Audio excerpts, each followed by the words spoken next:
लाखनपूर नावाचं एक छोटंसं गाव होतं. त्या गावात बाबू नावाचा एक तरुण राहत होता. तो गावच्या जमीनदाराच्या शेतात काम करून पैसे कमवत असे.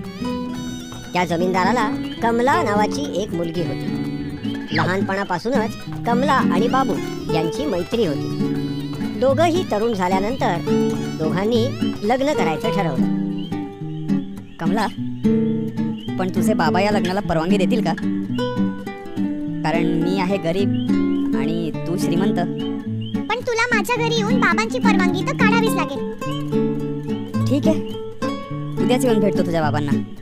दुसऱ्या दिवशी बाबू जमीनदाराला भेटायला गेला. त्यानं कमलाशी लग्न करण्याची इच्छा जमीनदाराला बोलून दाखवली. त्यावर जमीनदार म्हणाला, अरे, माझी मुलगी लहानपणापासून अत्यंत सुखात आणि चैनीत जगली आहे. पण तू तर माझ्या शेतात काम करणारा एक गरीब मजूर आहेस रे. मग माझ्या मुलीला तू सुखात आणि समाधानात कसं काय नांदवणार रे? साहेब, मी दिवस रात्र कष्ट करेन, पण तुमच्या मुलीला अगदी सुखात ठेवेन. अरे, दिवस रात्र कष्ट करून तू असे किती पैसे कमवणार रे? त्यापेक्षा तू एक काम कर, पुढल्या 6 महिन्यात की नाही 1000 सोन्याची नाणी कमवून आण, तरच मी तुमच्या लग्नाला परवानगी देईन. हे ऐकून बाबू थोडा निराश झाला. पण त्यांनी प्रयत्न मात्र अजिबात सोडले नाही. त्यांनी विचार केला, या गावात कितीही काम केलं तरी आपल्याला 1000 सोन्याची नाणी काही मिळणार नाही. त्याच्यापेक्षा शहरात जाऊन काहीतरी नवीन कामधंदा करतो. दुसऱ्या दिवशी बाबू शहरात जायला निघाला. तो शहराकडे जात असताना त्याला एक म्हातारा माणूस दिसला. तो माणूस पाण्याचा माठ उचलायचा प्रयत्न करत होता, पण तो माठ त्याच्या हातातून निसटला आणि सगळं पाणी वाहून गेलं. बाबू त्याच्या जवळ गेला आणि म्हणाला, आजोबा, मी तुमची काही मदत करू का? अरे बाळा, आता मी झालोय म्हातारा, मला रोज हे काम जमत नाही रे. पण काय करणार, पिण्यासाठी पाणी तर लागणार ना. थांबा आजोबा, मी तुम्हाला पाणी आणून देतो. बाबूनी माठात पाणी भरून आणलं. पण त्याने असा विचार केला, आज तर मी पाणी भरले खरं, पण आजोबा उद्या कसं पाणी भरतील? आजोबा, हे घ्या पाणी. तुमच्याकडे एखादी कुदळ आहे का? कुदळ? हो, आहे की. पण तुला कुदळ कशासाठी आहे? ते मी तुम्हाला करूनच सांगतो. म्हाताऱ्याने आपल्या झोपडीतून बाबूला कुदळ आणून दिली. बाबूनी नदीपासून म्हाताऱ्याच्या झोपडीपर्यंत एक चर खणून काढला. त्यामुळे नदीचं पाणी आता थेट म्हाताऱ्याच्या झोपडीपर्यंत आलं. बाबू म्हाताऱ्याला म्हणाला, आजोबा, तुम्हाला जेव्हा केव्हा पाण्याची गरज लागेल तेव्हा तुम्ही इथूनच पाणी घ्या. बाळा, खूप उपकार झाले माझ्यावर. तुझ्या या चांगल्या कामासाठी मी तुला एक बक्षीस देऊ इच्छितो. असं म्हणून म्हातारा आपल्या झोपडीत गेला आणि एक पिंजरा घेऊन बाहेर आला. त्या पिंजऱ्यात एक पक्षी होता. हे घे तुझं बक्षीस. आजोबा, अहो, हा पक्षी घेऊन मी काय करू? अरे बाळा, हा साधा सुधा पक्षी नाही बरं, हा जादूचा पक्षी आहे. जेव्हा हा पक्षी हसेल तेव्हा त्याच्या चोचीतून 10 सोन्याची नाणी पडतील. हे ऐकून बाबू हैराण झाला. याआधी त्यांनी असं कधीच ऐकलं नव्हतं. खरंच हा जादूचा पक्षी आहे? हा हसला तर काय खरंच सोन्याची नाणी मिळतील? अरे हो बाळा, खरोखर हा जादूचा पक्षी आहे. थांब, मी तुला दाखवतो. म्हाताऱ्याने तो पक्षी पिंजऱ्यातून बाहेर काढला आणि म्हणाला, अरे माझ्या लाडक्या थोडं हसून तर दाखव, अरे माझ्या लाडक्या थोडं हसून तर दाखव. म्हाताऱ्याने असं म्हणल्याबरोबर तो पक्षी हसला. त्याच्या चोचीतून 10 सोन्याची नाणी त्या म्हाताऱ्याच्या हातामध्ये आली. सोन्याची नाणी बघून बाबू खुशीने वेडापिसा झाला. ओहो, तर हा खरंच जादूचा पक्षी आहे. सोन्याची नाणी देतो. आता 1000 सोन्याची नाणी कमवणं माझ्यासाठी अवघड नाही. तुमचे खूप खूप आभार आजोबा. तुम्हाला खरंच माहित नाही तुम्ही माझी किती मदत केली आहे. तो पक्षाचा पिंजरा घेऊन बाबू अगदी आनंदाने आपल्या घराकडे निघाला. आता त्याला शहरात जाऊन काम करायचीही गरज नव्हती. आता त्याला हवे तेवढे पैसे तो पक्षी आणून देणार होता. बाबू परतीच्या वाटेवर असताना रात्र झाली. त्यांनी विचार केला की पुढच्या गावात आपला मित्र शामू राहतो. आजची रात्र त्याच्याकडेच मुक्काम करावा. त्यांनी श्यामचं घर गाठलं. त्याला पाहून श्याम खूपच खुश झाला. अरे मित्रा, ये ये, इतक्या दिवसांनी इकडे कसं काय येणं केलंस? बाबूनी श्यामला जमीनदारांची अट आणि त्या जादूच्या पक्षाविषयी सांगितलं. हे तर खूप छान झालं. आता तू त्या जमीनदाराला पैसे देऊन कमलाशी लग्न करू शकतोस. आज रात्री इथेच थांब आणि सकाळी तुझ्या गावाकडे जायला निघ. श्यामने बाबूचं आदरातिथ्य केलं. रात्री बाबू तो पक्ष्याचा पिंजरा आपल्या डोक्याशी घेऊन झोपला.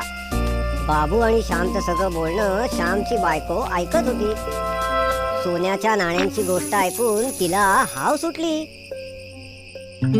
बाबू झोपी जाताच तिने श्यामच्या मदतीनं तो जादूचा पक्षी बदलला. सकाळ होताच बाबू तो जादूचा पक्षी घेऊन श्यामच्या घरून निघाला. गावात पोचता क्षणी तो घाईघाईने जमीनदाराच्या घराकडे गेला.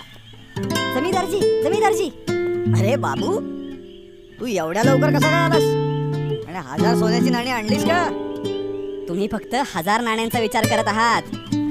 मी तर इथं नाण्यांचा ढीग लावू शकतो. हे बघा. बाबूनी त्या पिंजऱ्यातून पक्षी बाहेर काढला आणि म्हणाला,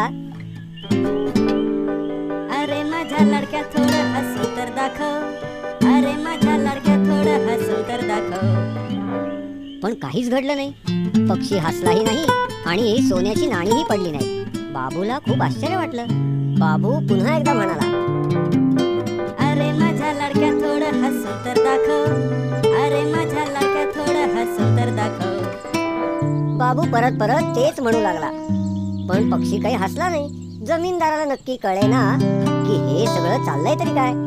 अरे हे काय करतोयस बाबू? आणि सोन्याची नाणी कुठे आहेत? ते हा पक्षी सोन्याची नाणी देणार होता. आता जमीनदाराला खूप राग आला. मला काय मूर्ख समजलास काय? मला सगळं माहितीये की तू फक्त कारण देतोयस पैसे न कमवू शकल्याची. चल निघ इकडून. आणि जोपर्यंत सोन्याची 1000 नाणी कमवत नाहीस तोपर्यंत इकडे तोंड दाखवू नको मला. बाबू खूप निराश झाला. त्याला कळतच नव्हतं की त्या जादूच्या पक्षाला नक्की झालंय तरी काय. त्याने असा विचार केला, यावर उपाय आता फक्त तो म्हाताराच सांगू शकतो. दुसऱ्या दिवशी लगेचच तो त्या म्हाताऱ्याकडे गेला आणि त्याला सगळी गोष्ट सांगितली. सगळं ऐकल्यावर तो म्हातारा म्हणाला, असं घडणं अगदी अशक्यच आहे. कोणीतरी हा पक्षी बदललाय. तू या जादूच्या पक्षाची गोष्ट कोणाला सांगितली होतीस का? हो, ही गोष्ट मी माझ्या बालमित्र श्यामला सांगितली होती. मग नक्कीच त्यानीच हा पक्षी बदलला असणार. आजोबा, हे शक्यच नाहीये. मी श्यामला लहानपणापासून ओळखतो. तुझा विश्वास बसत नाहीये ना? मग एक काम कर, ही काठी घे. ही पण जादूची काठी आहे. ही काठी घेऊन तू श्यामच्या घरी जाऊन म्हण, काठी काठी तू माझं एक काम कर, चोर जो आहे त्याची धुलाई कर. असं तू म्हणालास की ती काठी जो कोणी चोर असेल त्याला चांगला चोप दे. जा. ती जादूची काठी घेऊन बाबू श्यामच्या घरी आला. त्यांनी श्यामला विचारलं, श्याम, मी काल रात्री झोपलो होतो तेव्हा तू पिंजऱ्यातला पक्षी बदललास का रे? अरे नाही नाही मित्रा, मी असं कसं करीन? हो, तर तू माझ्या बायकोला विचार. नाही हो, त्यांनी नाही बदलला पक्षी. ते तर तुमचे बालपणचे मित्र आहेत ना. ते असं कसं करतील? बाबूकडे आता दुसरा कुठलाच मार्ग उरला नव्हता. त्याने ती काठी घेतली आणि तिला म्हणाला, काठी काठी तू माझं एक काम कर, चोर जो आहे त्याची धुलाई कर. काठी लगेचच बाबूच्या हातातून निसटली आणि तिने जाऊन श्यामच्या बायकोला मारायला सुरुवात केली. श्यामची बायको ओरडत ओरडत इकडे तिकडे पळू लागली. तशी काठीही तिच्या मागे जाऊन तिला मारू लागली. अरे बाबू, थांब ना, थांब, मला माफ कर. मी तुझी आहे. मी देते तुझे पक्षी परत. पण या काठीला थांबव. आधी माझा पक्षी परत दे, तर मी काठीला थांबवेन. श्यामने लगेचच एका कोपऱ्यात दडवून ठेवलेला पिंजरा काढला आणि तो बाबूला म्हणाला, हा घे बाबू तुझा पक्षी. आता तरी थांबवती काठी. पक्षी परत मिळाल्यावर बाबूचं समाधान झालं. त्यांनी काठीला थांबायला सांगितलं. काठी काठी थांब थांब, काठी काठी थांब थांब. काठी बाबूकडे परत आली. श्याम आणि त्याच्या बायकोनी बाबूची क्षमा मागितली. आम्हाला माफ कर बाबू. लोभीपणामुळे आम्हीच तुझा पक्षी चोरला होता. बाबू जादूचा पक्षी घेऊन आपल्या गावात परत आला. त्यांनी जादूच्या पक्षाला हसायला सांगितलं. 1000 सोन्याची नाणी जमा झाल्यानंतर त्यांनी ती जमीनदाराला दिली. जमीनदाराला आश्चर्य वाटलं. त्यांनी विचारलं, पण तू नाणी कमवलीस कशी? जादूच्या पक्ष्याची सगळी गोष्ट बाबूनी जमीनदार आणि कमलाला सांगितली. मग जमीनदारांनी सुद्धा आनंदाने आपल्या मुलीचं लग्न बाबू बरोबर लावून दिलं. बाबू आणि कमला आनंदात राहू लागले. तात्पर्य, चांगल्या कामाचं फळ चांगलं मिळतं आणि वाईट कामाचं फळ नेहमी वाईटच मिळतं.